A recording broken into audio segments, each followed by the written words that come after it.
Hi, everyone. Welcome back to 10 Kids, 2 Docs. I'm Dr. Vivian Carlin. And I'm Dr. Sylvia Bank. Today, we are going to focus specifically on screen use and traveling with children and screens. Awesome. Let's jump in. Welcome to the 10 Kids, 2 Docs podcast. Seasoned pediatricians and longtime friends Sylvia Bank and Vivian Carlin have counseled thousands of parents and are raising 4 and 6 kids, respectively.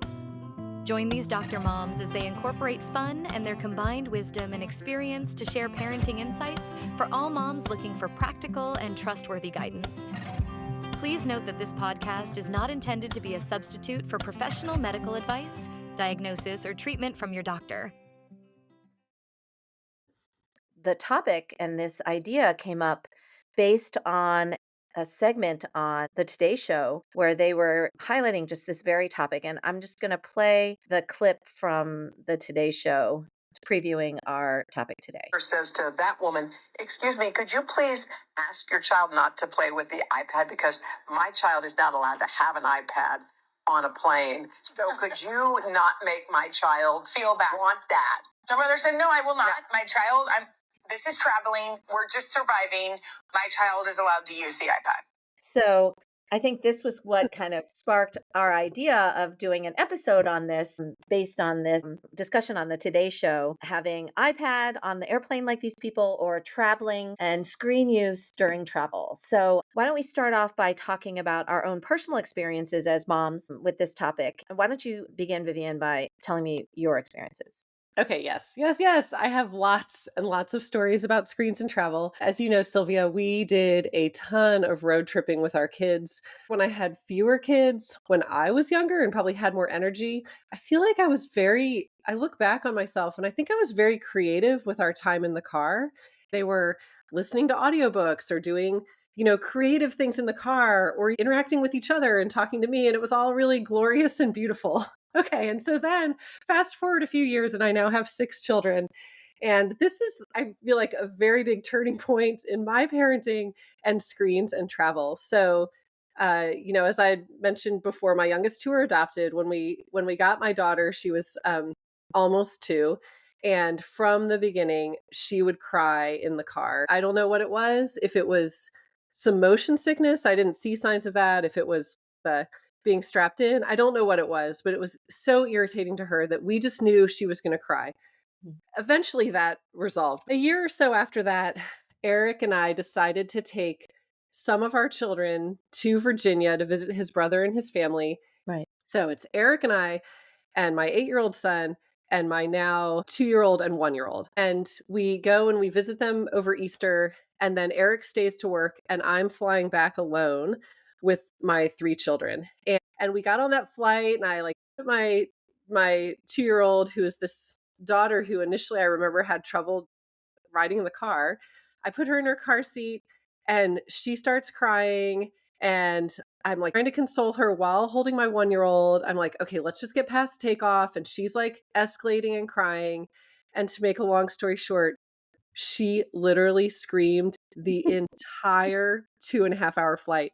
You were that passenger. I am. I'm that mom. She never stopped. I mean, and it was like temper tantrum scream. You can recognize the difference. It wasn't like a "I'm in pain, pitiful, please help me" cry. It was like, I am angry and I am screaming at you. It was your lungs. Yeah. It was the entire time. So, and my 8-year-old son was so patient, and I didn't have any. I mean, we didn't have tablets for our kids because we had never done that. We had never needed to travel with it.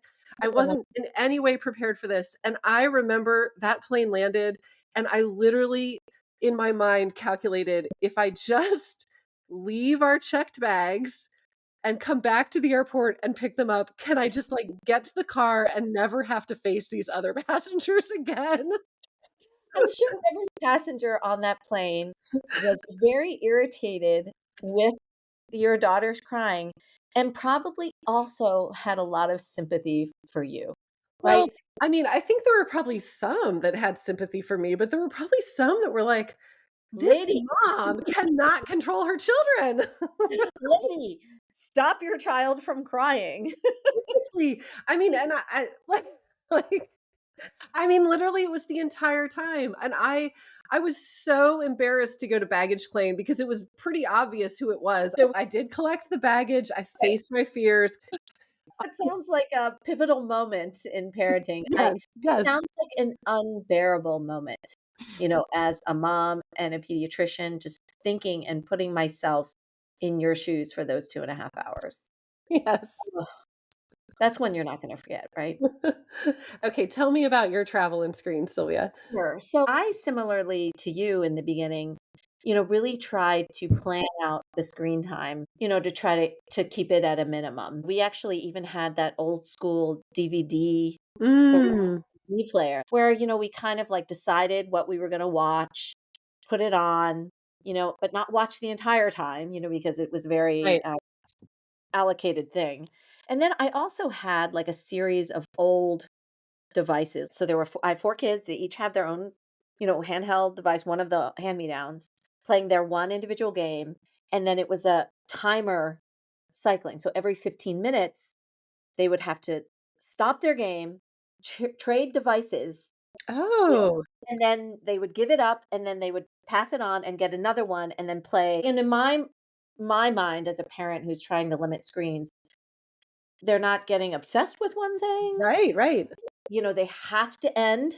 Yes, A finite point where you need to stop yes, right now, which yes. is very hard for anyone nowadays with screens. So in Yeah. my mind, it's like we're holding off and holding off, watch the movie, hold off, an hour of, Mhm. mobile, that type of thing. So very similar to you initially. And I think my story is actually similar to yours of when that went out the window. Okay, So yes, do tell. there was a period of time, and I think my family definitely, for me as a mom and having a lot of children and approaching holiday time, unstructured time, it is almost like this impending doom of, no structure for the kids. What are we going to do? My big way of dealing with that as a parent of multiple children was to organize trips, like Mm, something to look forward to, getting together with other families where, my husband and I are friends with the parents. Our kids have playmates and someone to interact with. So everything is always very scheduled and very regimented. The screen time is regimented. But there was an unexpected trip that came up for our family. And during that time, without a lot of pre prep, everything went out the window. Traveling was going to be stressful. It was a last minute trip. And at that point, we watched movies that entire trip.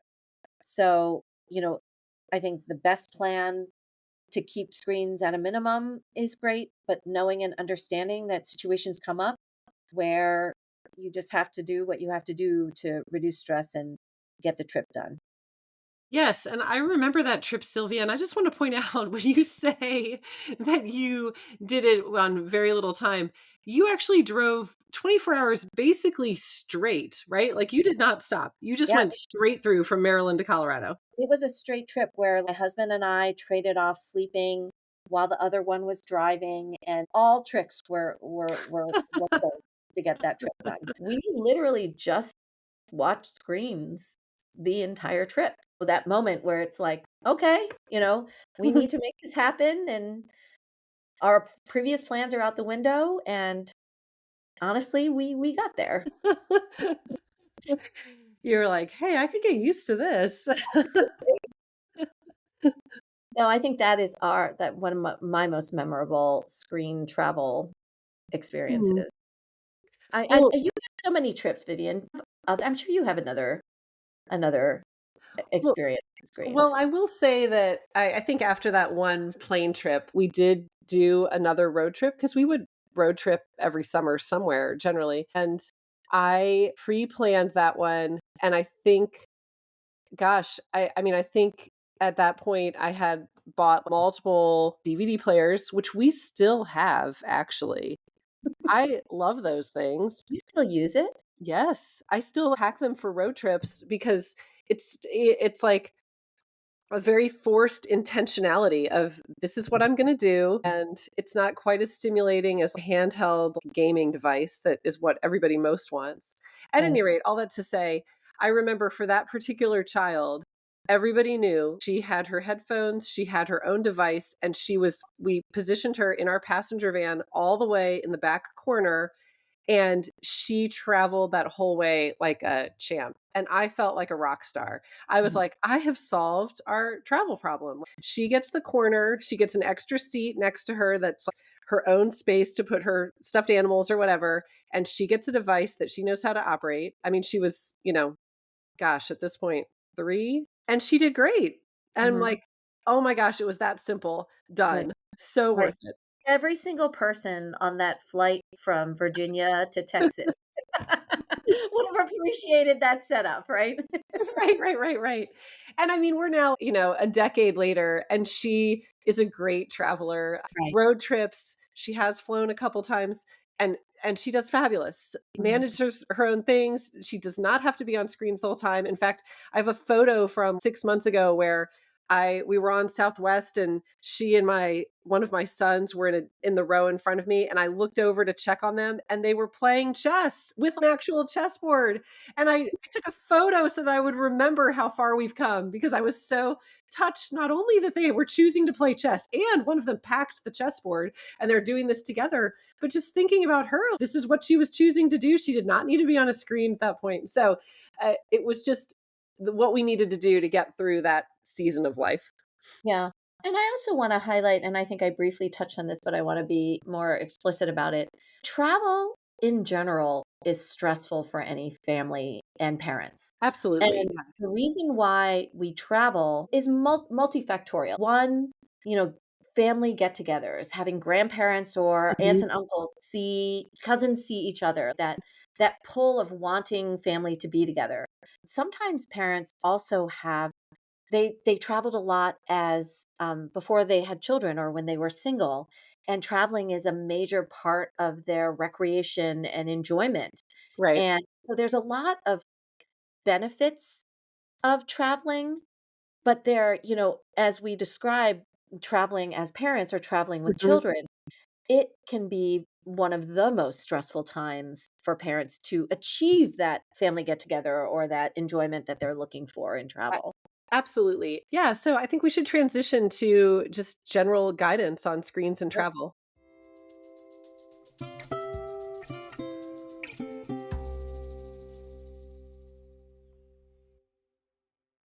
So I think one of your main points, which I want to reiterate here, and playing the clip on the Today Show, Mhm. is that it is an individual thing, right? Yes. Could those same people on the airplane with your daughter crying and screaming, if that scenario had gone differently and she had her individual device and her earphones and she was sitting in the corner on her device, could there have been another scenario where a passenger saw that and negatively judged you for that? Right. I think it puts parents in this very interesting position of constantly being judged. Yes, yes, yes. Like, Yeah, so Sylvia, I'm probably going to say this every time we talk about screens, but in my own mind and my own parenting, when I think about screens, I think screens are useful to parents for survival. And I like alliteration. I break survival down into 3 subcategories that all start with S. Screens are useful when parents need to sleep. Screens are useful for safety, as in I need to make a phone call or I need to talk to somebody who's coming to the house and I'm going to be distracted, and I can put my child in front of a screen and know that they're going to be safe.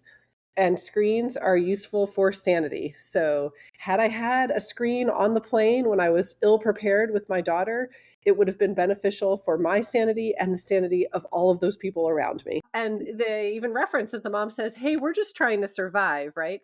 So I right. feel like I recognize with that when I had this child who did not travel well, that we needed to use screens so that we could survive our trip, be it road Right. trip or flying, Right. just like this parent recognized. I love that. I love the survival. Yeah. Yeah, yeah, yeah. And I don't know, that was definitely not a factor with a lot of my children. I mean, I had children who probably could have done a 20-hour road trip without ever watching a screen. Right. And they may have complained. They would have just maybe pouted and been disappointed, but they had the self-control and the ability to just sit there if that was what was required. Right. Yeah, and I also feel like I like your 3 S's because I feel like a lot of the American Academy of Pediatric recommendations for screens for the younger age group recommend interactive screen use. So Mm. you're watching with your child Yes, or you're yes, yes. playing the game with your child. Yeah. And I feel like those recommendations are different when it comes to traveling and surviving through the travel experience. Yeah.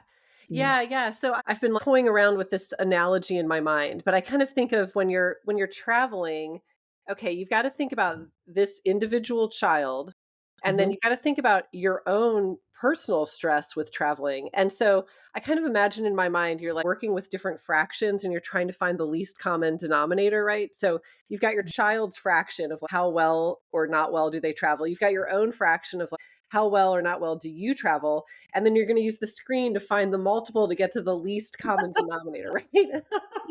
Right. So I mean, I I travel pretty well. This is largely based on my husband because he's so low stress, but I don't get stressed out in the airport. I don't get stressed out on road trips. I don't get too stressed out with children screaming. I'm a pretty low key traveler, and some of my children are low key travelers. So we don't have to multiply anything. We're okay. We don't need to use screens. But on the continuum of screen use, when I start to have children where I'm like, we need to use a screen to travel, you reference this. I think about screens on a continuum of, again, what's that least common multiplier? So, and in my mhm, mind, it's like, what is the least stimulating choice we can make, all the way to the most stimulating choice? Maybe the most distracting is a better way to put it. So, right, like, least stimulating, like, can they have a shared experience? Can we pre-pick a right, movie that they have to be attentive to for that whole time? Can we have a headphone splitter? Can the movie be something like Disney Nature instead of right, something with like super fast scene changes every 3 seconds, right? Let's go as low stimulating as possible. Or can they have a device where they just have a playlist? Right? right, So they're just listening to audio. I mean, could right, that playlist be an audiobook, right? I have had some kids that do really well with just listening to an audiobook. And again, I'm minimizing that like, stimulation to their brain all the way up to that child who I just know it's going to be stressful. They're going to travel best if they have a handheld device that they're choosing different interactive games to do. But mhm, then if they're doing that, can it be logic games? Can it be playing chess online? Can we again make that as mhm. educational and as least like, stimulating as possible, all the way up to what they really want, which is, all of the fun interactive games. Unlimited, Unlimited, individual, not a shared experience individual, or unlimited. Yeah. yes, games. Yeah, I think we're definitely addressing the reality of parenting and screens that I think when I read a lot of the recommendations from guidelines, it is very much dancing around this reality of basically using screens to occupy your children when you're not doing it. Like Mhm. like this is the purpose in this setting of the screen, and I think you and I are both saying it's not something that we do on the daily, but there is a time and place for the use of screens on occasion for parents. Yes, yes, yes. Well, So and I think we get so accustomed to it that it can feel like this is what you're supposed to do, and mhm, you and I have both said there are kids that don't need that, and there's incredible benefit on the road trip, for example, of just sitting and looking out the window. They can sit there and be fascinated by watching the world around them, and I want their brain to take that in if that works. and there's also a certain degree of, children that get that benefit of just watching the world go by. It's not like those children aren't complaining a little bit too. There's Right, this right. balance of how much do you let your child complain versus how much complaining can you tolerate as a parent? And then when the screen comes into play. Another thing I think you were talking about that I want to stress is the mindfulness that you and I both have in anticipating screen use. Mm, And this is kind of a common theme I think that will probably hit on quite a bit about in order to not be overwhelmed as parents, we wind up doing a lot of pre-preparation, right? Mhm. Anticipating this spectrum of your least common, Right. denominator, right? Like to say, well, I have one thing with the preloaded audiobook and the Yes. music. Yes, yes, You know, yes. but, I also have the next thing, which is the nature programming documentary video. And then the next level I have prepared of and it goes on to the more engaging and more stimulating spectrum. But that is a pre preparation that both you and I have Yes. done on the parenting end to be mindful of when we use what type of screen in Mhm. what scenario, and to be prepared with that instead of in the moment where your child is throwing a fit, you're like getting out your phone, you have Yeah. no children apps, and you're pulling up YouTube. So I feel like a piece of advice that can be used here is that preparation portion to kind of give a little bit of allowance to say, no, but we also have our emergency app and our emergency, set of things that we can opt to if need be, right?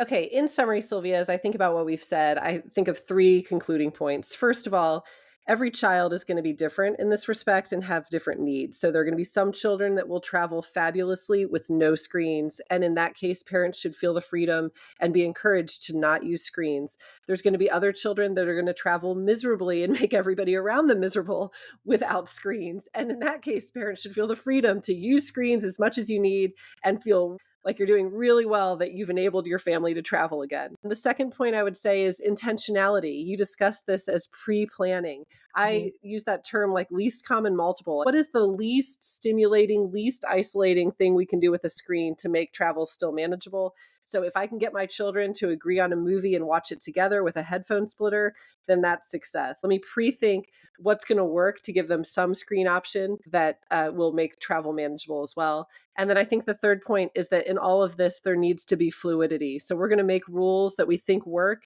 And a year later, that might all change. And we have to reassess and reestablish for our family what's going to work. Right.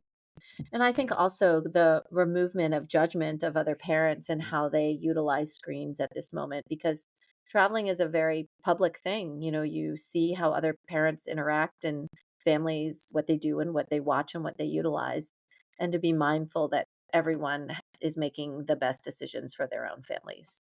Yeah, a Yeah, good point. good topic. So this is 10 Kids, 2 Docs. I'm Sylvia. And I'm Vivian. We'll see you next time. Thank you for listening to 10 Kids 2 Docs, hosted and created by Sylvia Bank and Vivian Carlin. If you enjoyed this episode, please subscribe and recommend our podcast to other listeners. Visit our website at 10kids2docs.com, where you can find links to social media and leave comments or suggestions. Back next week with more topics in parenting.